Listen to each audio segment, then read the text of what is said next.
7 years after Hacker's Memory, Digimon Story Time Stranger is announced and dropped in the same year. After watching the reveal trailer back in February, I was surprised and cautiously skeptical as to the quality of what we were about to receive. Like a Tanemon handing out one small meat a day, Bandai had been inadvertently starving its Digimon game fans for quite some time. With Habu autopiloting out, I think it's safe to say that Time Stranger was carrying a fresh batch of pressure. Fail and dig the pit of despair deeper, extending the drought of competent Digimon games for the next millennia, or potentially succeed, plant the flag for an optimistic comeback, and possibly start a new roadmap of future Digimon games. Although not without its flaws, I'm happy to say that Time Stranger has Digivolve my underpants. I'm not sure about that line. As an RPG, the game does well enough, but as a Digimon game, it does pretty great. With numerous quality of life upgrades, a vast Digimon roster, and a revamped turn-based battle system, I think a lot of fans might concede that Media Vision cooked with this one. I am Jack, aka Mr. Wolfie, and here's everything I liked about our latest Digimon adventure, as well as some of the things I would have liked to have seen tweaked and improved upon. Tap me a like on the review, and leave me a comment on whether you'd rather take Venusmon or Garbagemon on a hot date.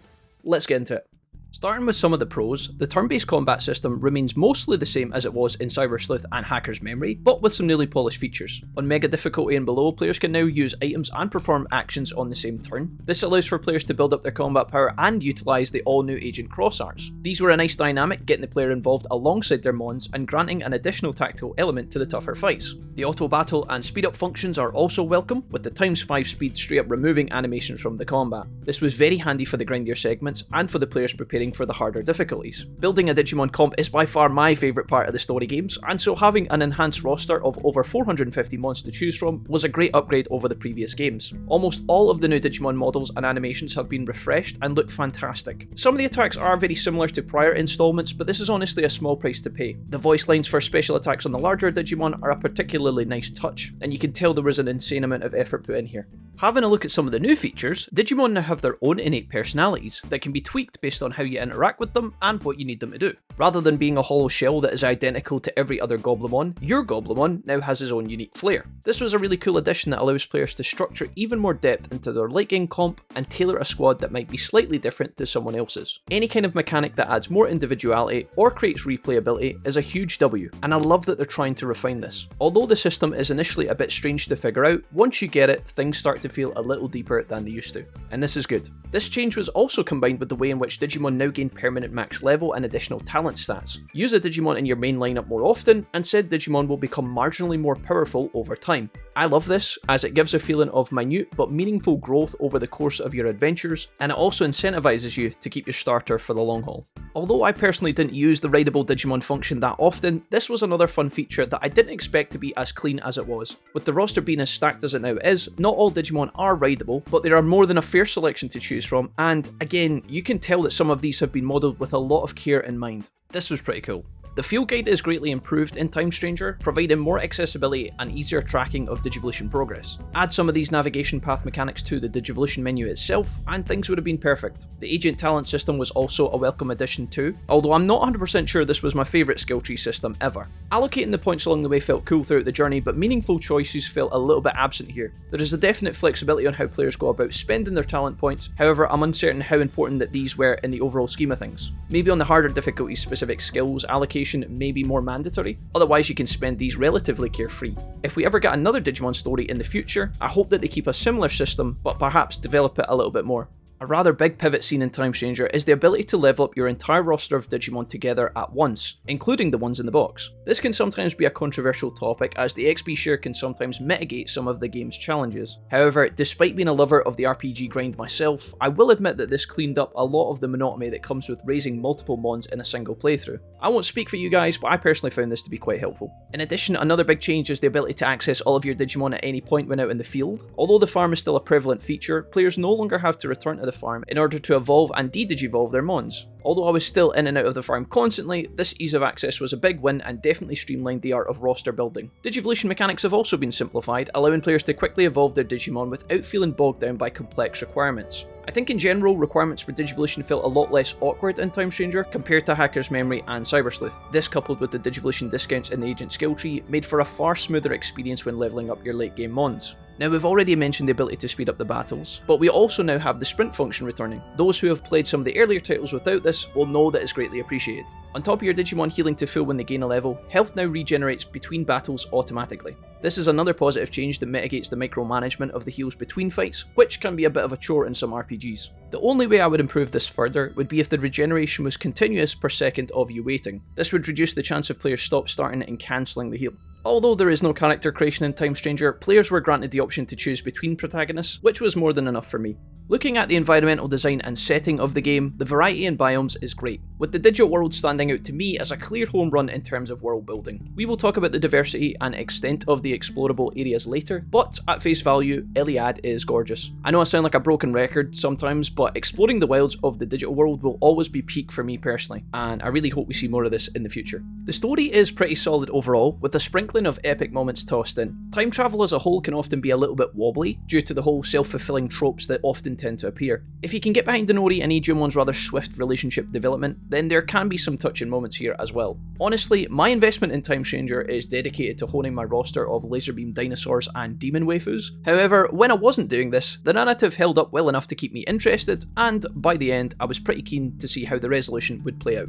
Jupitermon versus the human mech and the marketing cinematic with Inori's brother were real standouts to me. Big Digimon punch other big Digimon through space portals? Say less, baby. I'm in.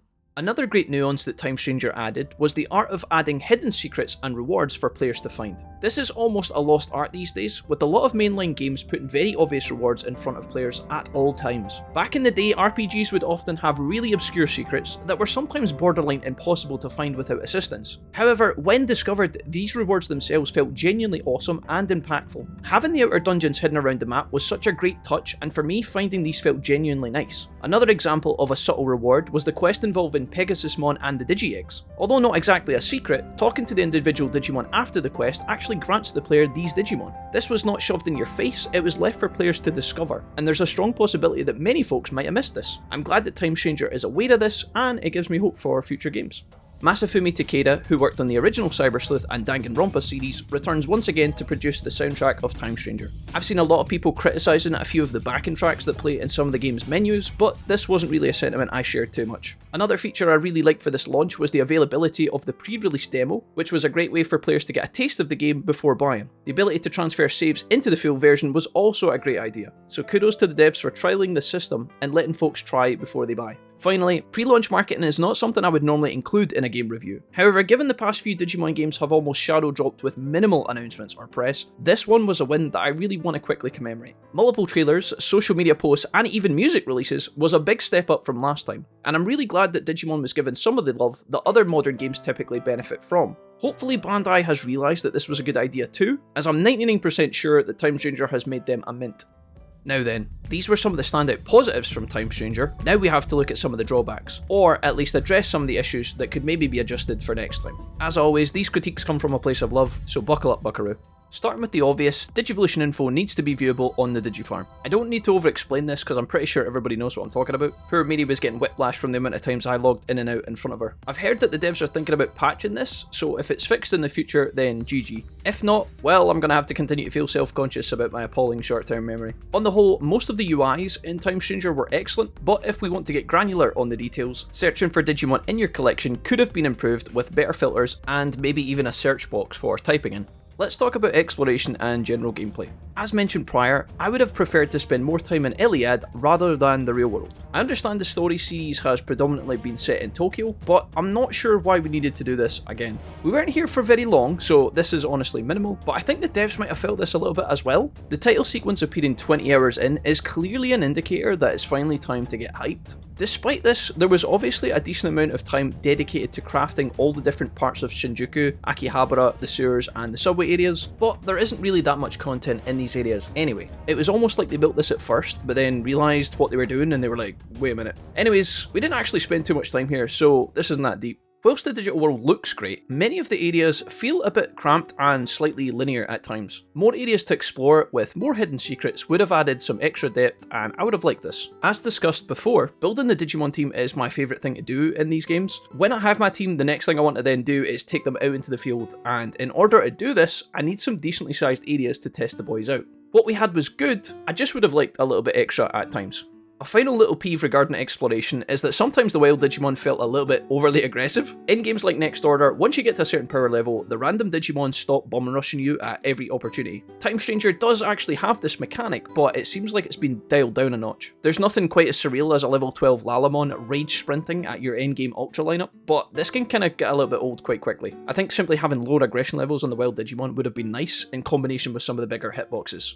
Whilst I did think the overall pacing of Time Stranger was decent, the game definitely suffers from a slight side quest imbalance at times. While there are plenty of total missions to do, the side quests feel like they start sparse and then overwhelm you in the late game. Honestly, I would have enjoyed one or two more quests sprinkled throughout the regions as we unlocked them, maybe at the end of completing said areas. There was also a bit of a Russian doll thing going on, where doing some quests would spit out new ones after completing them. This was obviously a way for them to mask what was essentially a large quest dump on the players, so I get why they did it this way. In the end, it just kind of feels a bit misleading at times on how much work you actually have left to do. If we want to talk about some of the technical issues, some of the game's smaller mechanics feel a little bit outdated and a little jank. Examples of this would be swimming down the water corridors with Submarimon, or Palmon's rope swing, or the teleporting stuff with Gekomon. I understand that these little moments are often opportunities for the system to load or render the next area. However, modern games are continuously finding ways to innovate this and do it more seamlessly. It often feels like certain JRPGs get stuck in a development groove that's often 10 years behind the rest of the gaming industry, and we see a little bit of this in Time Stranger. Remnants of the game's roots in the PS3, PS4 era are still hanging around. As far as bugs go, we never encountered the Metal Greymon issues that some folks ran into, but Volcanismon did decide to piss on our happiness at one point. At the end of the fight, we popped his Stagger bar, but instead of dying or being stunned, he decided to resummon all of his arms, which made him invincible for another 10 minutes. The point I'm trying to make is that if you do put one of these posture bars into your game, you can't punish your players for breaking it as intended. Some games get this wrong sometimes, and I feel the current build of Time Stranger is almost in danger of falling into this territory.